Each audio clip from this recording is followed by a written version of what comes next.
Good afternoon and welcome to the January 15th episode of Right Now. I am Chris Reddy and I am in studio hosting by myself today. If you were paying attention on Monday, one of my co-hosts, Mike DeSoniers, premiered his own show, Unfiltered, Monday in this same time slot, 3 to 4 p.m. Please tune in there. I was a guest on that show, and I actually previewed the topic that we're going to start off discussing this afternoon on Right Now on Monday. The reason that I previewed it was because there was a press conference Tuesday at the state capitol in the legislative office building. And we're going to talk about that in just one second. But this is a very important topic that I want our listeners to pay attention to. And I want you to do two things. Make sure that you spread the message about this. If you need to, afterwards, suggest that people go to WILI.com. You can look under the podcast to listen to a podcast version of this broadcast. Also, we video record this in studio. It will be presented on YouTube. You can watch it on there. This is something that changed in October of last year. It is an issue that does not affect all of us directly financially, but affects all of us because this particular topic that we're going to be discussing today deals with our local food source. And what is more important than that? There really isn't anything more important than that. We absolutely have to protect our local grown food sources. You might have heard some of the previews that I provided yesterday and today on WILI talking about this issue. Even though I don't have any co-hosts in studio today, I do have a fantastic guest to help me talk about this subject today. Her name is Jennie Kapszukiewicz. She and her husband are the owner-operators of a farm in Plainfield. She's also the chair of the Plainfield Ag Commission. We're going to start off today first saying hi to her, and I want to hear a little bit about her farm and what she does to help Connecticut farmers. But first, I want to introduce Jennie. Thank you so much for being on the show today. Well, thanks, Chris. I'm so glad to be here. Yeah. Could you tell us a little bit about your farm, your family farm, and how also you advocate to help farmers in the state of Connecticut? And then we'll talk about why it is that you're here. We have an hour? No. Okay. We have plenty of time. Go ahead. Please expand on this because I want to make sure that our listeners know that you really are the authority on this. You are the person who is out there working hard for the Connecticut farmers that provide our local food. And we're going to talk about later on in the show, at least I want to talk about some of the very important aspects of local food for your health, for our economy, for supporting our communities. All that I think back to years ago is all the jokes in Eastern Connecticut about these rural towns and how there was more cows than people. Mm-hmm. Right? 100% true. Those things are changing these days. And what we're going to talk about today is something that absolutely affects that. So please tell us a little bit about your farm, your family farm, and what you do to advocate for farmers in Connecticut. You bet. So I'm going to start with my farm. We are a grass-fed beef operation in Plainfield. My husband is fourth generation dairy. Mm-hmm. And so he was in succession for his family farm. So we had to go off and find property and start a farm. Start a farm, start a family, start everything. Yeah. And so we really care deeply about the land we steward and the animals in our care, and then the clients who come to us and rely on our food to feed their families. So, this is a system and a family, right? I think at the end of the day, I'm feeding my family and I'm feeding your family, and there's a lot of power in that, and a lot of onus and a responsibility, mm-hmm. right? I feel that I have to provide something for you to come by for me. And so that's like a 10,000-foot view of my family farm. Sure, yeah. We certainly hope to be farming here for the next generation. I have an 18-year-old son who's eager to take over our farming operations, and that's exciting. And we're going to get to why that's also scary in light of the new PA 490 land use values. So in addition to my farm life and a full-time job, I am also the chair of the Plainfield Ag Commission, and I've done that since I advocated for its inception back in 2015. And so for us on our commission, agriculture knows no boundaries, right? So, town maps have created boundaries between Willimantic to Scotland, or Scotland to Canterbury, or Canterbury to Plainfield, right? But agriculture is is really not bound by boundaries, right? And my farm might look like my farm, and I might do farming my way, but farmers are a bigger family, even if we've never met each other, right? We are all in it to help each other. Sure. So while my story, and I might speak to things that impact me specifically, I really advocate for agriculture in general. Our food sources are getting farther and farther away from home. It is, no surprise, food comes in on trucks and is pre-harvested before it's quite ready sometimes. Right, and it's hauled in and it sits on a shelf and we go in and buy it. And there's additives and preservatives you put on bet, to you bet. preserve So, these things. there's a real need to make sure that, family farms stay here in Connecticut and continue to thrive because, without food, there might not be a population. Absolutely. And when we look back historically on what we're going to be talking about here, PA Public Act 490, this was originally instituted in 1963. Yep. So when you look back at the fact that Connecticut was one of the first states to look at current use tax assessment for farmland as something that was beneficial to preserving not only farms but open spaces, and in fact, Public Act 490 has now gone so far as to look at maritime heritage land Correct. as something that's That's a new recognized category. also. Yeah. New category. And that's to look at our significant history with the 100 miles of coastline of Connecticut where there was shellfish, lobster, other aquaculture, farming practices that have been in place. So they want to recognize. So Connecticut had been doing a good thing by trying to recognize this very early on and try to help our farmers to preserve Correct. their livelihood and also all of this, not only farmland, but open space also. Would you agree with that so far? 100%. Okay. And at a time was proud to live in a state that was at the forefront of doing what is right for open space and farmland, right? Particularly Eastern Connecticut. Correct. You look at Eastern Connecticut, and that's what we have been. That is what we have always been. Yep, absolutely. So that's great. Now, for our listeners, I want to provide you with the most accurate information about what we are talking to. So I want to refer you to a couple of things. The first thing is that I brought in as actually a prop here today is a document that has been provided by not only the Department of Agriculture, also the Department of Energy and Environmental Protection, and also the Connecticut Office of Policy and Management. And this is what is titled PA 490 Recommended Land Use Values and Best Practices, and this is dated October 1st, 2025. So the idea with PA 490 is that this reassessment of values is done or conducted every 5 years. They get to look at the land usage of farmers, which we're going to talk about how, or one of the significant components of this being a survey that is provided to farmers to say how you are using that land currently for proper assessment. We're going to talk about that in just a couple of minutes. But this particular document you can Google online and find as Recommended Land Use Values and Best Practices for Connecticut, October 1st, 2025, so you can see what it is that we're referring to. And it's described as a guide for municipal leaders, land use, planning and development, and assessors. So this is what assessors are going to use to evaluate tax burden for farms in Connecticut. The significant thing that happened, I feel, besides what we're going to talk about in the way of the tax increase that was seen, was also that there was a delineation between statewide tax valuation and then the Connecticut River Valley, correct? That was the significant changes that you saw October 1st, 2025. In addition to the values. Yeah, well, yes. And we're going to talk about that because that is what's really shocking.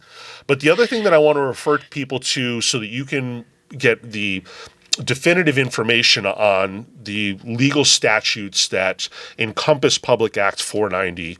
When you look this up, the codified statutes are under Connecticut General Statutes sections 12, 107A, through 107G. Those primarily are dealing with the current use taxation assessment. And then there are other sections, particularly sections 12, 504A through 504H, that deal with not only conveyance taxes for these properties, but also penalties for early termination. That might be applicable if someone were to get out of the PA 490 status early, correct? And yep, I can explain that if it's needed. Okay, go ahead. You can expand upon that if you'd like. Yeah, so first I want to put out a caveat that this is, a legal document and that municipalities follow it. But within the municipality, there can be some flexibility, right? And so how some things are viewed, and how an assessor might view it, and when they might actually adopt this. Most assessors are going to adopt it or apply it at the next reval. Which will come when? It will be different to every specific town. So I can speak to Plainfield. We just recently did ours. So I don't believe we're due until 2027 for another reeval. But some towns are doing it right now. And for those communities, these landowners are going to see it right away when it hits the grand list. So by January 31st, grand lists have to be finalized, and then the new taxes, whatever those might be, whether it's after your budget or what have you, or PA 490 land use values, that will come in July. So for some farms, or landowners, it doesn't always have to be the farmer, it can be a landowner who leases to a farmer, that's going to come due in July for some people. Which means that the amount of time you have to act is really and change on this is emergency. It is emergency. And that's why that press conference occurred on Tuesday, because really the deadline for anything significant to change for these farmers is going to be January 31st, which means we're only 16 days away from having to convince the state legislature that something needs to change to protect our farmers. Correct. Excellent. It's vital. Yes, it is. Absolutely. And this was one of the points they tried to make in that press conference, is the one thing that we all depend on. We can look beyond all the ideology that's talked about in Connecticut politics. The one thing we all depend on is our food, and we local absolutely food. Need to eat. Absolutely, and particularly local food. In November, we had an emergency session where we talked about a lot of different things in the legislature. 4 bills were passed there. They knew this was coming because this was after the October 1st, 2025 implementation of this assessment values. So now we're a month beyond that. They're going into an emergency session, and they can't even deal with talking about one of our vital food sources in Connecticut. So we really have kind of like a disconnect between our priorities here in Connecticut. Absolutely. And an elephant in the room is HB 8002 that was passed and signed by our governor back in December, that has very specific language about land identification for the sake of affordable housing, and included within those lists is farmland. And then it wasn't even a month, weeks later, we see these land use revisions. And that's scary. So let's talk about a few of these land use revisions that did occur with this October 1st, 2025 reassessment. The way that Connecticut identifies farmland classification is to code it into different tillable soil types, and then also describing certain types of farmland as orchard, pasture, where crops could be rotated, livestock could be moved into different fields for different progressions throughout a farm's life. But then there's also things that are incorporated into this assessment, which could be parts of your property that are wetlands. Marginal land. Okay. Yep. And that was one of the things that initially was a huge concern for farmers, but then was revised. Is that correct? Yeah, so I just want to make sure that the listeners understand that the original land value is released on October 1st. And, unbeknownst to me, I didn't even know that these had come out. And people came to argue at that point. And so we have the original document was released, and then we have a revised document that was released. And yes, the initial values for swamp. It was crazy. It was crazy. Historically, they were $40 an acre, assessed at $40 an acre, and it went up to $970. It blows my mind, because we're not even supposed to be in swamps. So how can it even have a $40 value? It's it's an ecosystem that does a lot of water infiltration, wonderful things for our environment, but we can't farm in it. You can't touch it. Like. That blew my mind that they could increase it that much and not think that somebody wasn't going to freak out over this. Like, who honestly looked at that and was like, we'll see if it goes by. I guess at the end of the day, sometimes I ask myself that same question is, what responsible human being thought this was okay? Yeah. Right? Absolutely. Reasonable? No.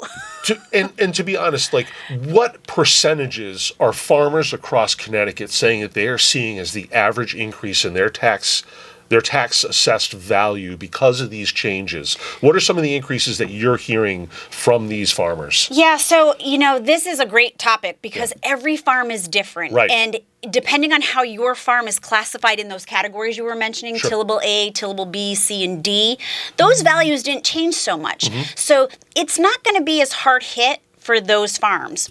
For farms who have pasture or orchards, they're going to see a significant increase. And so I, for example, heard a farm share that they are going to be over $16,000 increase in their taxes in 1 year. Not July. So they heard January, and by July, they need to find an additional $16,000 to pay their taxes. So that's a complete blindsiding. They were unaware, unprepared that there was a potential for such a significant change. And I want to make the notation, too, that we're talking about the values today, but this proved that the potential for this happening again is really powerful and quite alarming. And so while it's not impacting some farms this cycle, it could. But the important thing also that we talked about just a minute ago is that these numbers were revised. So there is a solution. There is something that can be done, and it doesn't have to be an act of legislation. It can be simply the governor issuing an executive order and saying, you know what, we're going to reevaluate this and we're going to re-talk about Correct. this. Our governor is in full control to stop this and say, we're pausing. Even if he doesn't take it away, he can say, we're pausing and we're not going to touch it. We are going to go back to the drawing board. That drawing board is the Department of Agriculture and the Office of Policy and Management, who clearly had the authority on their own to make some revisions the first time. So to say that we can't is really kind of false information. And it really took the complaining of the farmers when they were shocked by what they saw. You bet. For them to revise it in the first place. Yeah, farmers are great grassroots efforts people. So now, one thing that I mentioned early on in this conversation was that part of the evaluation or the reassessment process is a survey that is completed by the farmers of Connecticut whose land does come under PA 490.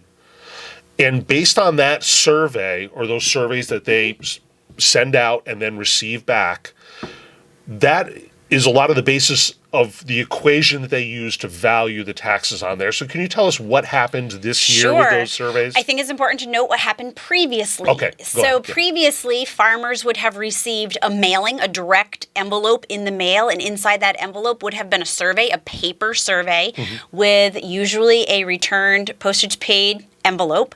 They would have also received these surveys in person at farmer events, at Farm Bureau events, at anything was happening, which is what farmers need. We're busy people. We are in the field.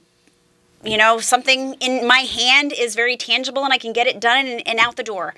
This year, the Office of Policy and Management and Department of Agriculture decided to hire UConn to do the survey for them. And instead of a direct mailer, it has been validated that some farmers, some landowners received a 3x5 postcard with a QR code on it to scan and complete the survey. Okay.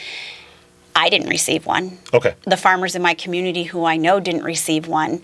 So that's alarming. And the numbers are really scary about who got them. Couldn't that, though, when you're sending out a very small postcard type advertising mailer like that, without anything that implicitly says this is important to your tax assessment on your farm, couldn't that easily be mistaken for anything else in your mail and easily overlooked? If it happened to come in my mailbox, I would have overlooked a postcard, or it could have been shoved inside a magazine that I don't read that it just gets recycled anyway, or it could have blown away in the parking lot. So can you tell the listeners how many of those surveys were completed and submitted back to the state Department of Agriculture? So I happen to have that data right in front of me. So 813 surveys were completed. Of that 813 surveys, 719 of them were from local assessors. So it wasn't even from the farmers. That's 88% of the response of the surveys, and that wasn't even a farmer.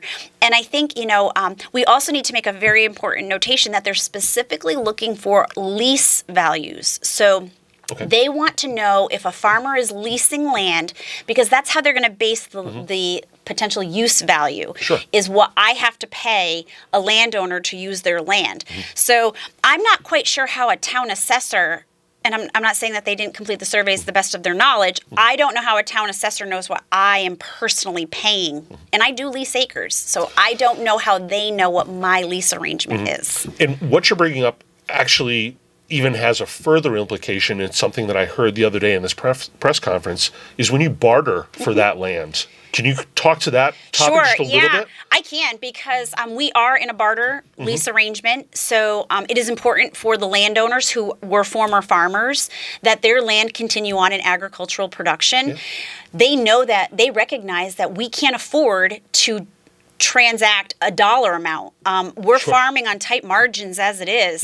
So the barter we have is that we are required, for example, our barter is we are required to do all the soil testing, and we are to amend the soil so we are able to keep that soil healthy and productive. Absolutely. And so that's we're putting money into the land, but we don't give a check to our Directly. correct. And so in the survey, if that question came up that you were bartering or you didn't pay a dollar amount, it actually kicked you out and said, thank you very much, you're done. And so that doesn't account for the fact that in some areas that's a requirement. We can't exchange money all the time. And that is something that is federally recognized. Does Connecticut recognize it the same way, or is that kind of like that gray area where... I have to be perfectly honest, Chris. I'm not really sure how that would play out. We certainly, at any day, we can write up a lease agreement that says what we do. Yeah. So, that is how it happens. Okay. And farmers barter all the time. Yeah, of course. And it is legitimate in many areas. I can't personally speak to the fact if it is accepted in Connecticut or not. Okay. We're coming up to the top of the hour. The bottom of the hour here, and we're going to go into our commercial break in just a couple of minutes. We have been talking about Public Act 490 and its implications to the farming community in Eastern Connecticut. We are going to continue this conversation after the break, and if anyone would like to call into the studio, if they have any questions for Jennie or myself regarding this, or if they would like to simply make comments about Public Act 490 and how they feel this is going to impact our local food source grown by the farmers in Eastern Connecticut, we would be happy to speak to you on the air. This, I think, really shows and we talked about this just a little bit earlier, some of the issues that we're looking at statewide in Connecticut, where they're looking at emergency sessions for housing, where we really are not dealing with truly issues for affordable housing, but they're seeing farmland as an opportunity to get land that is already in great condition, ready to be developed, and in prime locations.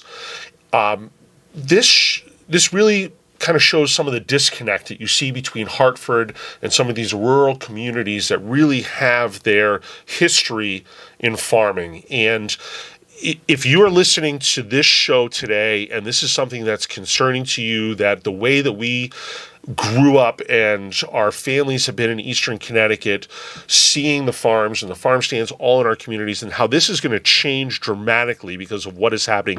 If they've done it this year and it's been revised, but there still is a significant tax burden increase for these farmers that are already working on a minimal profit margin to start out with.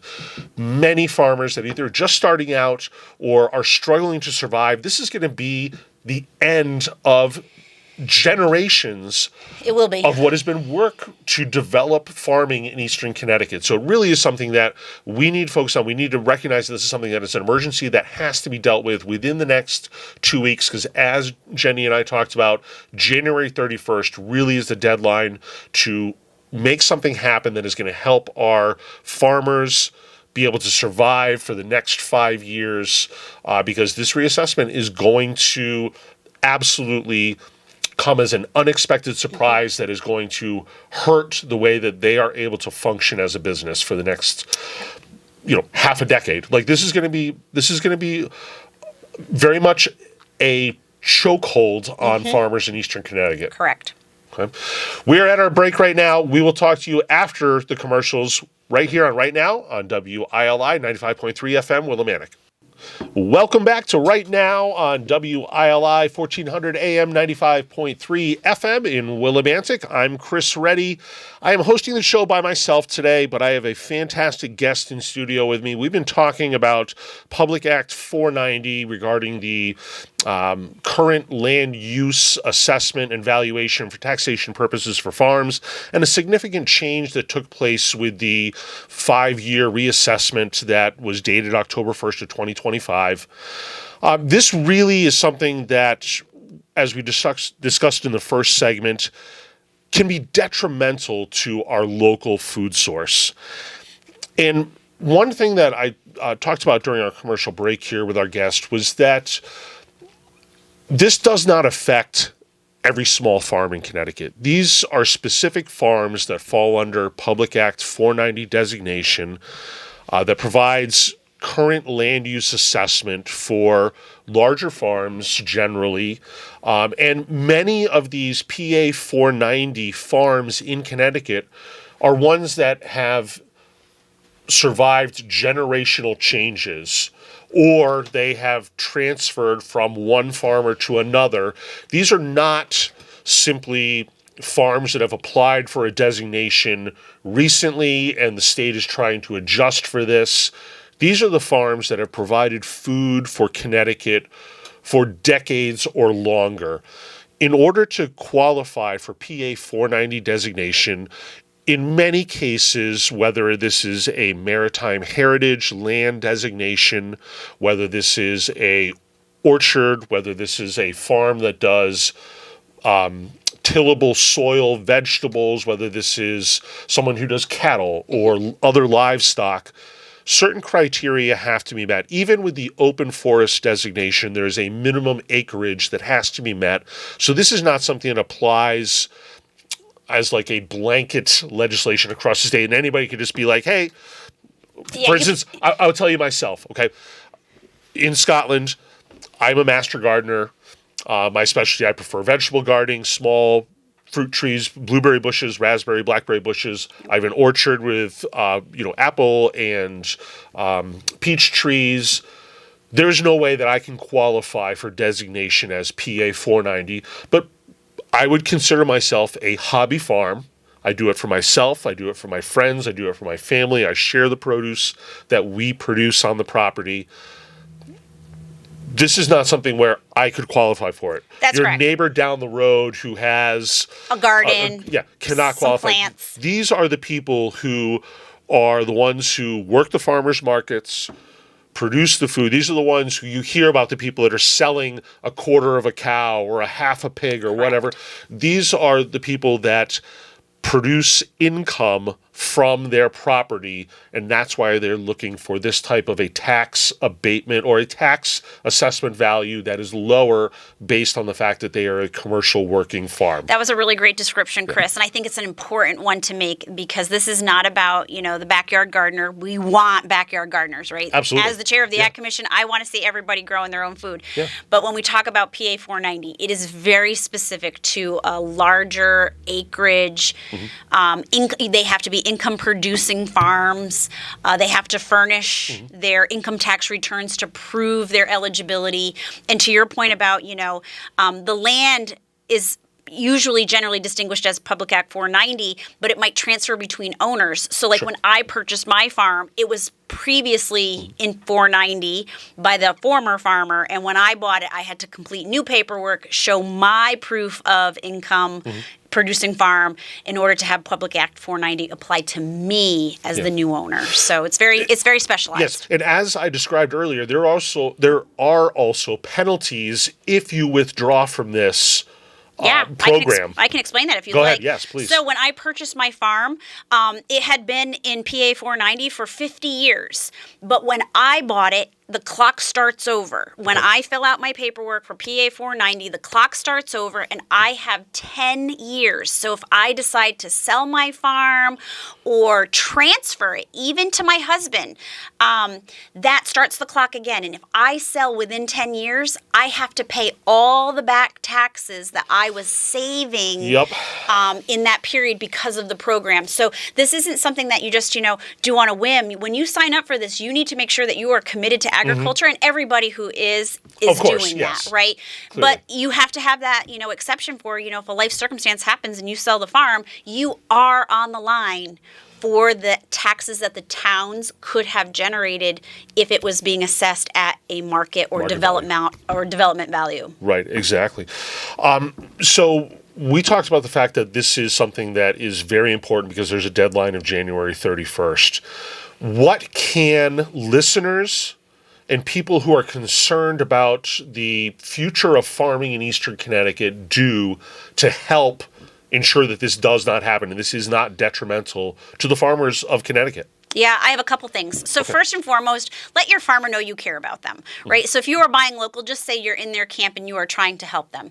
Number two, there is a petition that anyone can sign, and you can go to SaveCT, as in Connecticut, land.org and sign a petition. So you do not need to be a farmer to sign that petition. You are just an interested party who cares about agriculture.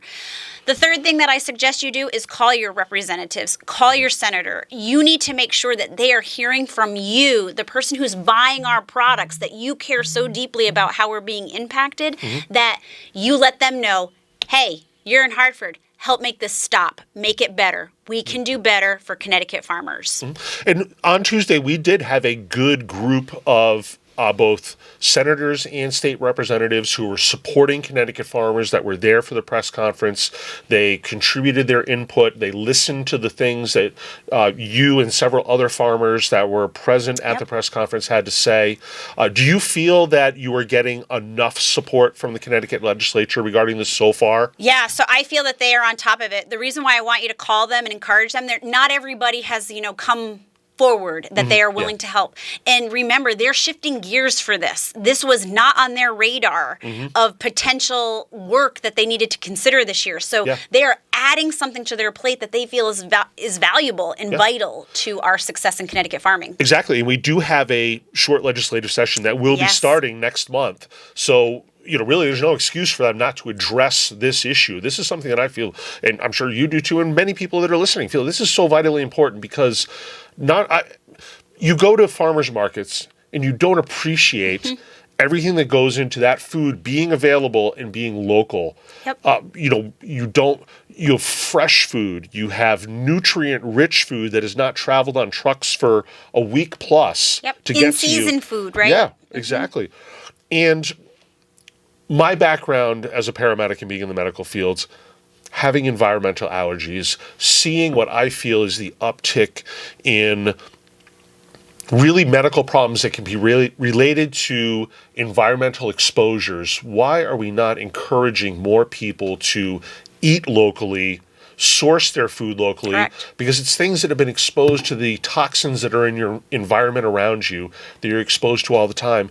If you're taking food that is sourced hundreds or even thousands of miles away, now you're increasing the risk of immunoresponses by your body to toxins that are not local to your environment. For our particular farm, we don't have enough volume to actually appear at a farmer's market, right? So just remember, there are farms that are out there who are doing great work on large parcels of land that can't actually make it to a farmer's market because everybody comes to us. Yeah. But the vast majority of our farm clients are seeking alternative medical care to change their symptoms through what they eat. And I think that's a real powerful movement right now for many Connecticut residents. I agree with you 100%. Medicine, food as medicine is something that really is starting to take on a real significant, not only portion of scientific study, but also people's ideology as to how they want to treat illnesses in a non-pharmaceutical, a commercial pharmaceutical means. And I think that's really important. We've heard from doctors who say for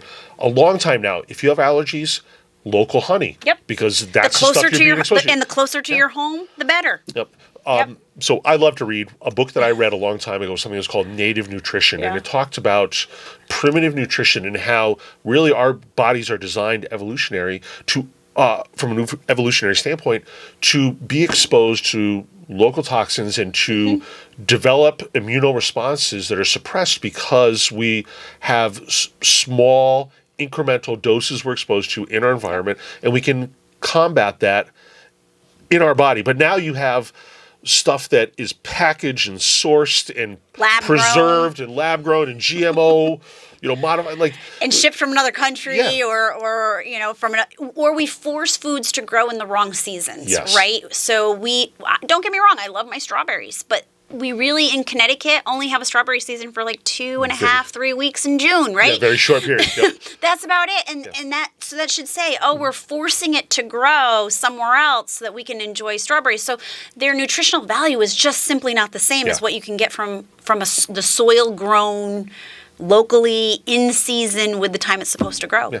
Do you want to talk a little bit about some of the other advantages of local grown produce, but also, and not just from a nutritional and health standpoint, but also the impact to the economy and also the impact to the community too. Can you talk about that a little bit for us? Yeah, I certainly can. So I just think about my own farm, right? So when a client comes to my farm and makes a purchase, and I'm just going to give you a really kind of 10,000 foot view, right?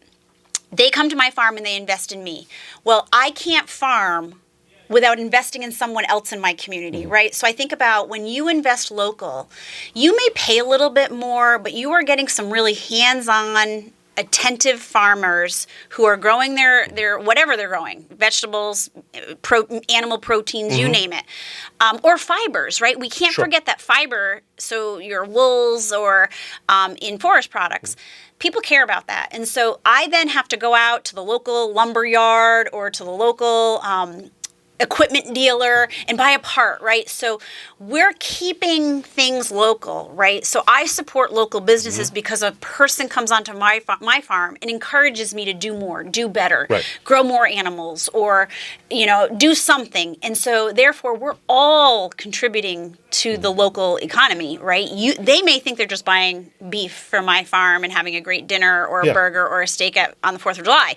But for me, it's way more than that, because I'm now going to another farm to buy a product that they may have or that I don't have and I need for my animals, or a part, or you name it. The cycle is huge. And I didn't bring the numbers for the state of Connecticut, but when we look at how much agriculture brings in revenue, and I think we have to be careful when we think about revenue. We think about what we earn, but it's bigger than that, because it's about everybody. Yes, right? Yeah, absolutely.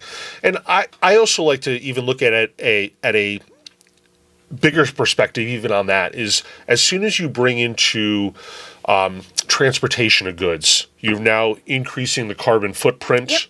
To get that produce to the customer. You are also now having to add additives or preservatives, whether they are for protection of human food sources against contamination from foodborne illnesses, or whether it is simply aesthetic, where it improves the color or texture of your food. Do we really, even though those additives have been deemed safe, do we really want those on our food source? I don't. I don't either. And let me ask you this. After eating your homegrown beef, would you ever go back to store-bought beef? No. And so, if you were to ask me even a deeper question, I haven't been in a Walmart in 15 years. So, and I'm also not the person who's going to drive all over creation to save 50 cents on, milk. I have a farmer in Woodstock. I drive to Woodstock to get my milk and other things that I can't produce on my own farm. So it is more important to me to go to these farms who I can actually talk to. I can say, hey, Farmer Chris, tell me about what's going on in your farm right now. And they can, you get to see the passion, and that your food went from your hands into mine, and I feel really reassured that I know I'm eating high quality food. Exactly. When I go into the grocery store and I pick up something off the shelf, I hate to pick on the strawberries, so please, Driscoll, if you're listening, it's not about you. But think about it, when you open that lid up and there's already a rotting strawberry in there, think about the journey that little package has already been on. And it's not to say that those farmers, because they are farmers, right? The people who are growing, mass producing, they're farms too, so I don't want to pick on them. Yes. But to your point about transportation, I don't know how long it's been in the truck. It could be a week. Yeah. And you have no idea about temperature controls. None. I don't know if the truck driver, took a nap and the freezer let go or whatever. Anything can happen. But even then, your meat has now been in contact with styrofoam or plastic for a week. So you have microplastics and stuff that can be absorbed right into the meat. I'm going to be pro-grown Connecticut, right? And Rhode Island is super close to for some of us in Eastern Connecticut. You can hop over into Rhode Island. Great farms there too. What do you think are some of the things that we can do from a legislative standpoint to help improve things for farmers in Connecticut? Because it sounds to me like with what happened with this last tax reassessment was really the farmers didn't have a seat at the table. We did not. And when you look at the survey results, I think only a handful actually came from legitimate farmers, right? And when you think about, I think there's 30,000 identified PA 490 situations. That's not many came to the table to offer an opinion. Yeah, you look at a very low percentage to actually try and compilate data. Right, and when I think about geography, right, I'm a realist. I am in Eastern Connecticut. We are considered a, generally low socioeconomic area. People in Eastern Connecticut struggle on a day-to-day basis. And remember, there are farms in Fairfield County.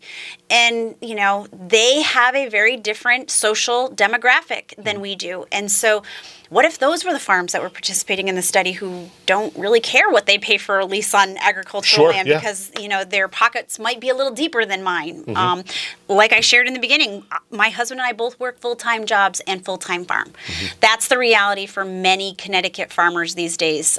In order to do what we do and provide great products, we have to have off-farm income to pay for our land. So you bring up a very good point about Eastern Connecticut, and I kind of want to take our last few minutes to talk about this.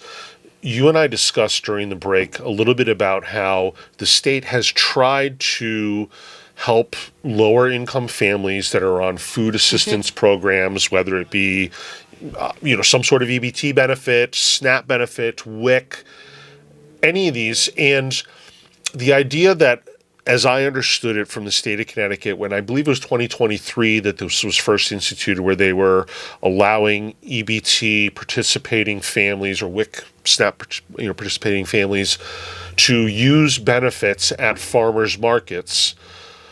But the way that they instituted that, I think, made it even less accessible, or maybe I will say even as we've seen other times in Connecticut where they're creating almost a bureaucracy to control something that really we need to simplify to make this easier for it to go from the farmer producer to the customer consumer. Correct. Farmers don't want more paperwork. Right. And what this really did was it was a system where if you were a person who was receiving EBT or SNAP benefits and they wanted to participate in a farmer's market and utilize their EBT card, they would have to go to a specific booth. There would be a point of sale register there that they could say, I want to use $40 here, for instance, at the farmer's market. And then they would be given some sort of, they described it as a token, but I'm really going to throw it out there that it was like Monopoly money, all right? Let's be realistic here. It was almost like, here's your Monopoly money. Now go shop and get some tomatoes and zucchinis and squash and stuff like that. My personal feeling is that this is so reminiscent of so many things the state of Connecticut has done where they're creating more of a bureaucracy where they really need to lean this down and make it a more streamlined procedure for it to go from producer to consumer, especially when you're promoting healthy life habits and Grown eating in Connecticut, habits. Yes. Grown Connecticut. We have our own initiative right so here do you in want the to talk about that just a little bit? Yeah, so, back to the survey, right? If we think about the farmer's access to time, right? In the wintertime, it's slower. Think about when the survey came out. It was April. Yeah. In April, what are most tillable land farmers doing? They're tilling land to prepare for May plantings, right? So, think about time. So a farmer doesn't need more paperwork. They don't need more loopholes to jump through to make this easier for them. So anytime we can pare down legislation or procedures or policy that is less, not more, farmers will be, it'll be easy. It's an easy lift. We're not asking for, $1 million. We're asking for no paperwork, right? That would be very helpful to easing the burden of a farmer who works from sunup to sundown in the growing season. Do you think there is anything else that can be done legislatively to help improve the tax assessment situation for farmers? Is there anything we can do by saying, we need to cap some of these let's say tillable categories where we need to, just like the same you could say with any type of tax cap, where we can only allow it to increase so much in any one reassessment period to help protect our farmers in the future. What can you talk about to that? Yeah, 100%. And I want to get to another thought I thought about while you were saying that. So, personally, I would love to see it that, it's at a hold. It would be wonderful. Yeah. But the reality is that it probably can't hold indefinitely. But to have a designated percent that says it can increase by no more than 1% every 5 years. That would be a huge start. I want to, give a shout out to our dairy farmers right now. They are, remember, farmers are the only career I know that can't control the price of their products sometimes, and dairy is one of them. So not only are our dairy farmers being hit by PA 490 land use values changing and potentially significantly, it's the dairy farmers who are going to experience some of the most heavy lifts on this tax burden.